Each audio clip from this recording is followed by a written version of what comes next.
करवा चौथ की पूजा विधि और व्रत कथा। आप सबका स्वागत है आपके अपने YouTube चैनल में।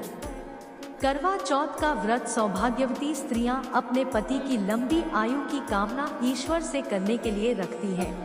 करवा चौथ के व्रत में शिव, पार्वती, कार्तिकेय, गणेश तथा चंद्रमा का पूजन किया जाता है।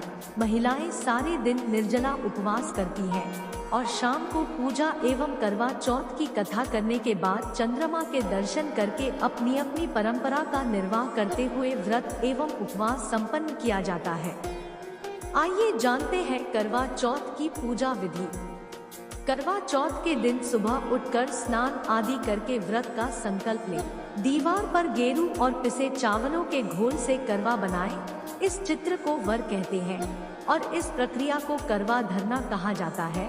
एक सांकेतिक गौरी बनाकर उसे लकड़ी के आसन पर बिठाएं, उसको चुनरी उठाएं। शाम को करवा की पूजा के समय बिंदी आदि सुहाग सामग्री से गौरी का श्रृंगार करें।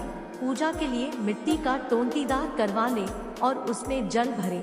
करवे पर ढक्कन रखें और अपनी परंपराओं के अनुसार सामान उस पर रखें। करवे पर रोली से स्वास्तिक बनाएं। इसके बाद गौरी गणेश और चित्रित करवा की परंपरानुसार पूजा करते हुए पति की लंबी आयु की कामना करें और कथा सुने। कथा सुनकर छन्नी से चंद्र दर्शन करें और उसे अर्घ्य प्रदान करें। इसके बाद सभी सम्मानित परिवार जनों के पैर छूकर आशीर्वाद लें। इसके बाद भोजन ग्रहण करें। आइए जानते हैं करवा चौथ की व्रत कथा। बहुत समय पहले की बात है। एक साहूकार के 7 बेटे और उनकी एक बहन थी जिसका नाम करवा था। सभी भाई अपनी बहन से बहुत प्यार करते थे। पहले उसे खाना खिलाते और बाद में स्वयं खाते थे। शादी के बाद एक बार जब उनकी बहन मायके आई हुई थी तो चतुर्थी के व्रत वाले दिन शाम को जब भाई खाना खाने बैठे तो अपनी बहन से भी खाने का आग्रह करने लगे।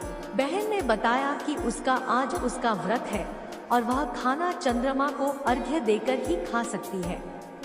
सबसे छोटे भाई को अपनी बहन की हालत देखी नहीं जाती और वह दूर पेड़ पर एक दीपक जलाकर चलनी की ओट में रख देता है, जो ऐसा प्रतीत होता है जैसे चतुर्थी का चांद हो। उसे देखकर करवा उसे अर्घ्य देकर खाना खाने बैठ जाती है। जैसे ही वह पहला टुकड़ा मुंह में डालती है उसे छींक आ जाती है। दूसरा टुकड़ा डालती है तो उसमें बाल निकल आता है और तीसरा टुकड़ा मुंह में डालती है तभी उसके पति की मृत्यु का समाचार उसे मिलता है। वह बेहद दुखी हो जाती है।